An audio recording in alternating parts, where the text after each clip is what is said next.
So, Mani, what are we talking about this month? The scientific part is, everything in life depends on the hormones. Oxytocin is a hormone of love. If you do allow that love to flow, you sense so much. With the men, it's the dopamine release. With us, it's the oxytocin release. Meow. And it's almost like a force. It is like, Yeah, don't talk, just do. 𝐬𝐮𝐬𝐫𝐞. opposites attract being compatible versus two people that are exactly the same. It's very commercialized now. The chocolate feeling. and love is just when it's the concoction of hormones. You send plants too.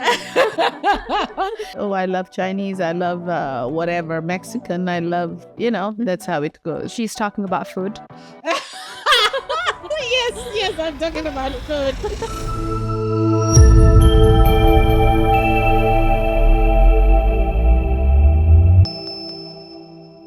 Assalamu alaikum and welcome to Press Pause with Jouhayna.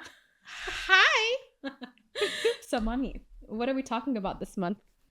This is the month of love, as I consider it to be. So, Valentine's Day coming and, love in the air and all the rest of it. Let's just try and dissect it a little bit. Exactly, but you're a woman of science. So, we're going to talk about it from a scientific perspective. All right, if you insist. Yes.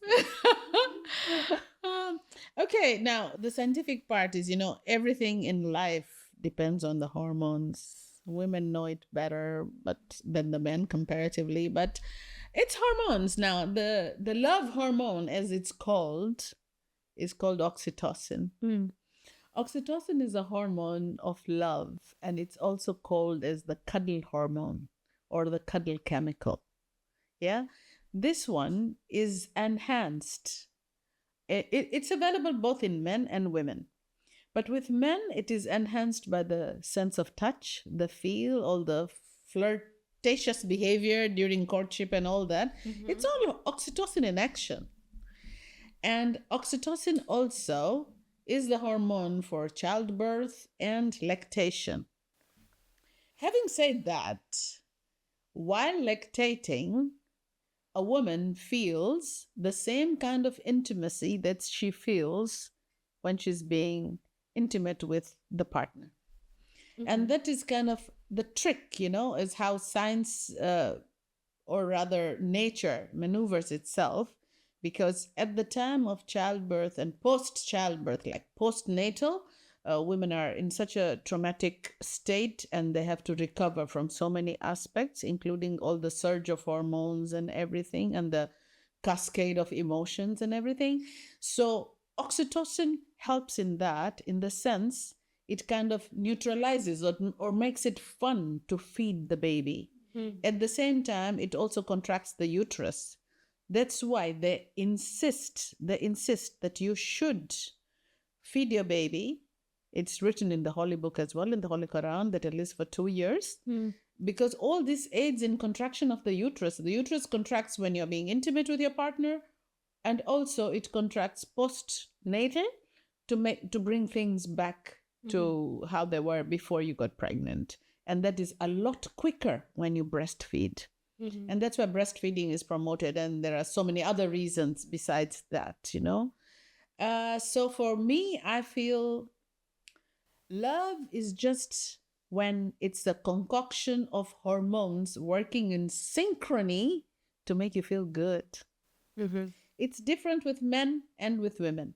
Okay. What's the difference? With men, I shall not speak more because I'm not one, but all I can tell you is that you can equate it to you enjoying a bar of chocolate. Chocolate. The feeling that you have, that's the kind of feeling they have. Whereas for women, we are more nurturing. It's all encompassing for us. We also get that feeling of the chocolate thingy, The chocolate feeling. At the same time, we like the sense of touch and, the cuddle, the hugs, the caresses, all these aid towards. And there are, I don't disagree that men like cuddles too. And that is their way of showing their emotion, because with them, with the men, it's the dopamine release. With us, it's the oxytocin release. That's why we are so involved when we are in love. It's not just a physical thing. Yeah. So you get it? I get it. Good. Yeah, because I feel like specifically with love, and especially now that it's Valentine's and everything, I feel like love is there in different forms all around. Oh, definitely. I totally agree. Yes, Exactly. yes. And I feel personally, I feel like platonic love is the most underrated love that there is between friendship. That is, the love that you have for your pets, the love that you have for your children, your relatives. I feel like that's a kind of love. Your neighbor, especially if he's good looking.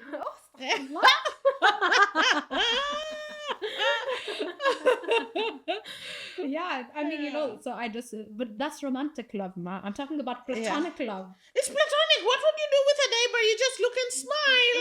From a distance. Yeah, hi. Bye.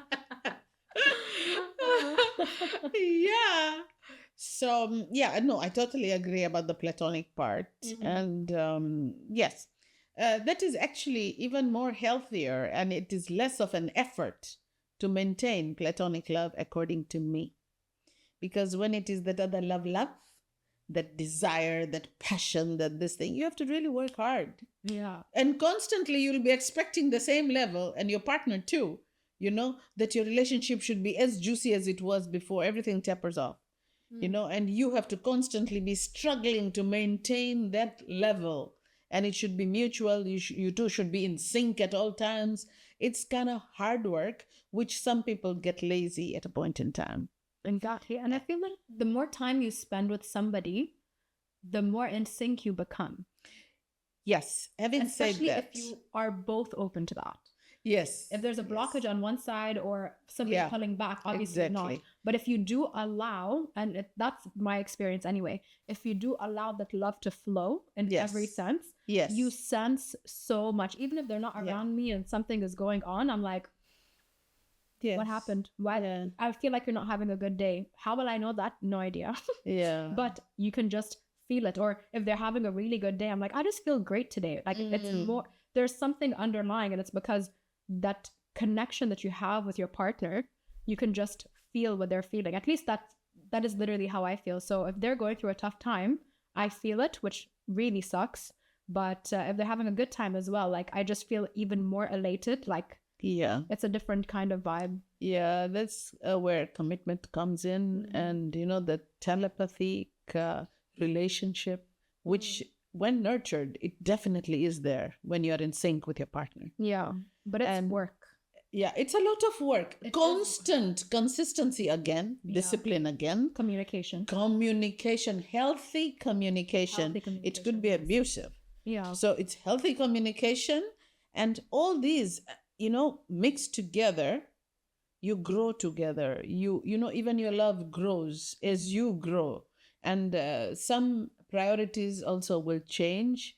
And if it's in sync with your partner, that's all you want. Exactly. And I feel the most important thing to understand is you're not going to be the same person you were when you first met or you first got together, because you are both going to grow. You're both going to evolve. Your likes are going to change. Your dislikes are going to change. Yes. And I feel like the most important thing is to communicate correctly and make sure you are communicating, because if you keep something inside to not hurt their feelings or to just thinking that you're protecting them, in the long run, it could backfire on you. Oh, definitely. I totally agree on that aspect. Yeah.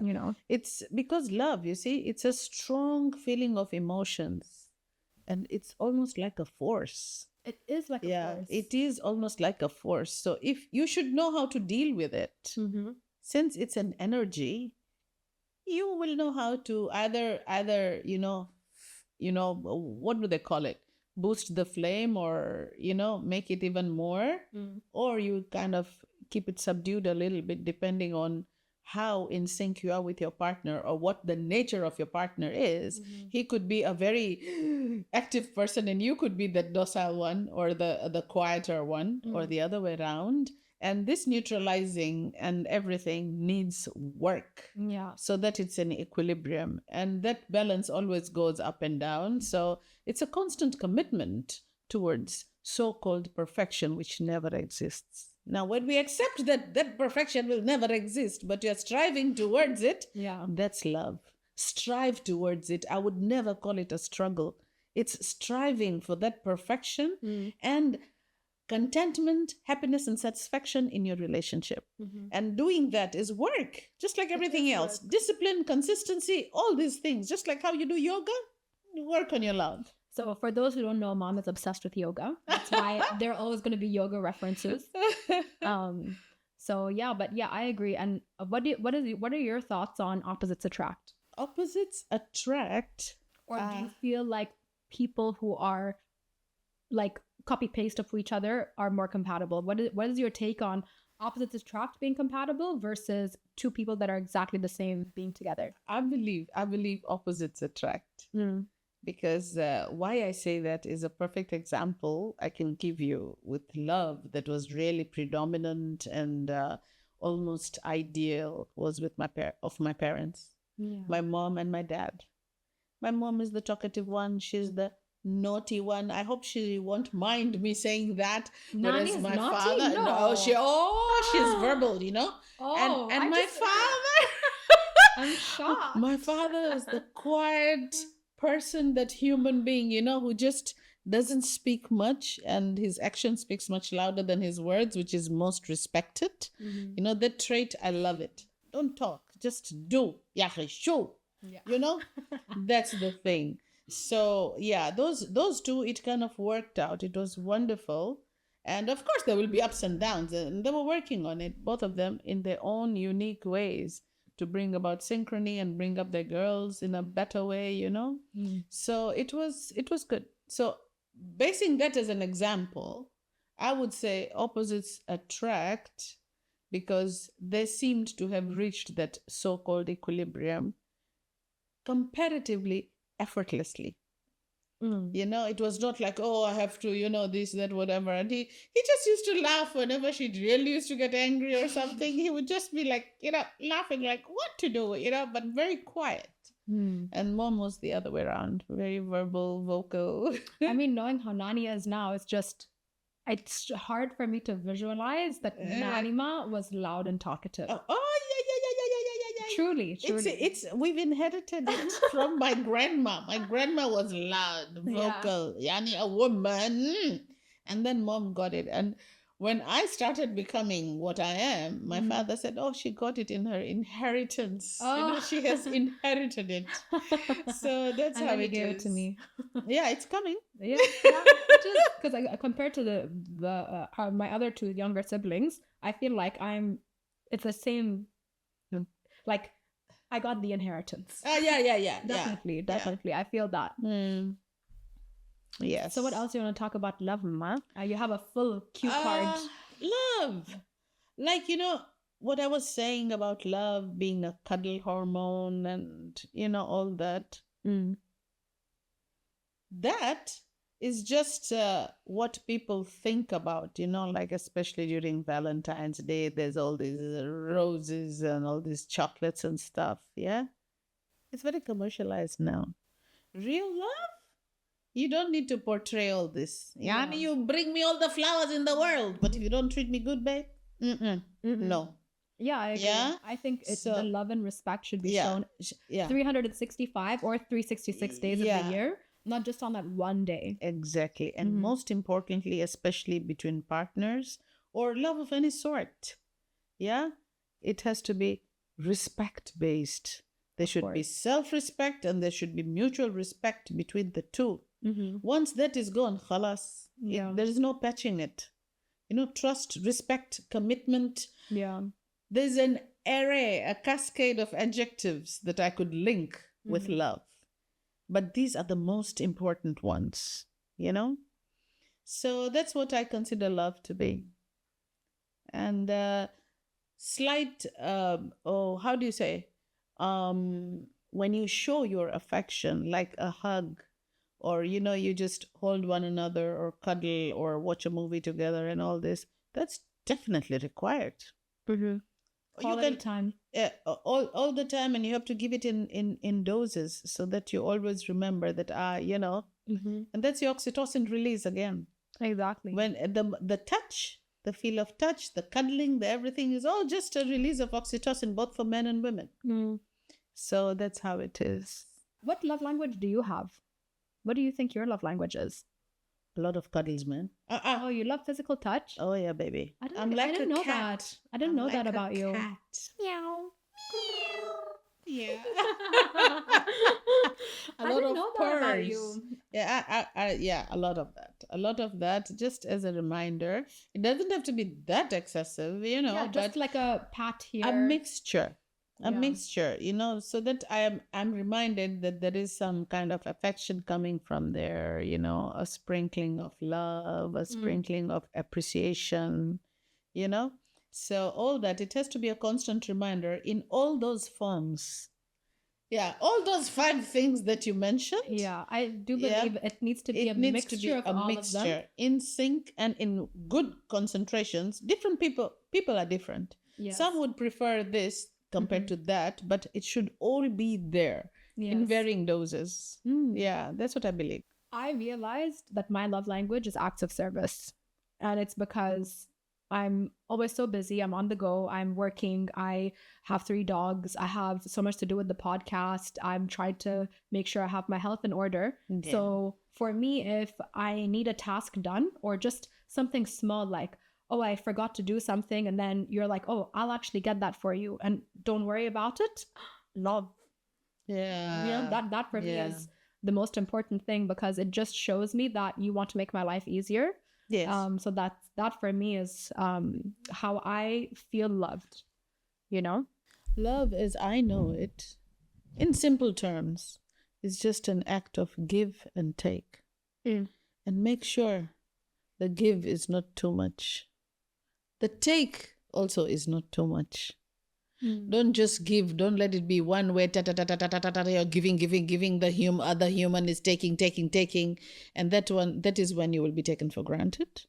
Yes. Yeah. And if you are taking also, don't be greedy, Yani. If you take, you give as well. It could be in the different acts of service. It could be as a tiny little gift once in a while. It could be very tiny. It could just be a plant. I love plants, by the way. Send plants too. It could just be a plant, So such things would just augment and help you to reach your synchrony in a constant manner, like in small doses. Yeah. It's just bubbling there. Exactly. That's what I believe in. It's not something like, oh, I'm in love, okay, I'm out of love, I'm out of love, or things like that. No, it's a commitment. It is a commitment. And depends how it is. The platonic ones are comparatively easier. The other ones are a lot of work, like I said. Yeah. But then you could even be loving your car. Yeah. Like, oh, I love my little car. Yes. And it could be an inanimate object. It could be a person. And it could be anything, a type of food. Oh, I love Chinese. I love whatever, Mexican. I love, that's how it goes. She's talking about food. Yes, I'm talking about food.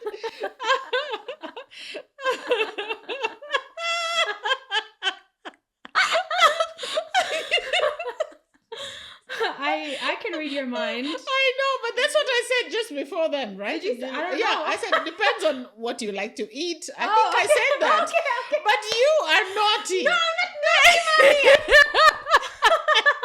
No, I thought genuinely I didn't know if you mentioned food. That's what I said. I said, it could be something that you like to eat, like Chinese or Mexican, and then you were already thinking about whatever you were thinking about. I was like, oh, you know what I was thinking about? I was thinking about sweet and sour chicken, and then I was like, I hope she's talking about food. So that was just happening in my mind, and then I was like, I feel like I should let people know.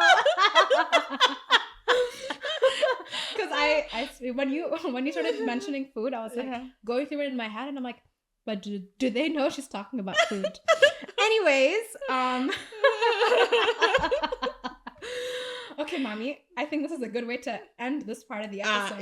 Yes. But also we want to give a little shout out. So Ma, you look so beautiful today, like more than usual. Oh dear. Yes. Okay, thank you. Who did your makeup? Oh, it was Marwa. We want to give her a shout out because I feel like she's specifically for the podcast with you. I reached out to her and she's a good friend for a couple years. And I told her, I said, listen, you need to make my mom feel herself. Oh, yeah. So when she comes on the show, she's extra sassy and extra spicy. And, you know, in those mornings, it's just so nice to wake up, come out. I see you're getting your makeup done. You're having a good time, good vibes. Oh, yeah. And she does, mashallah, such a good job. Alhamdulillah. You know, like you were even saying, like, Jouhayna, my eyes got bigger.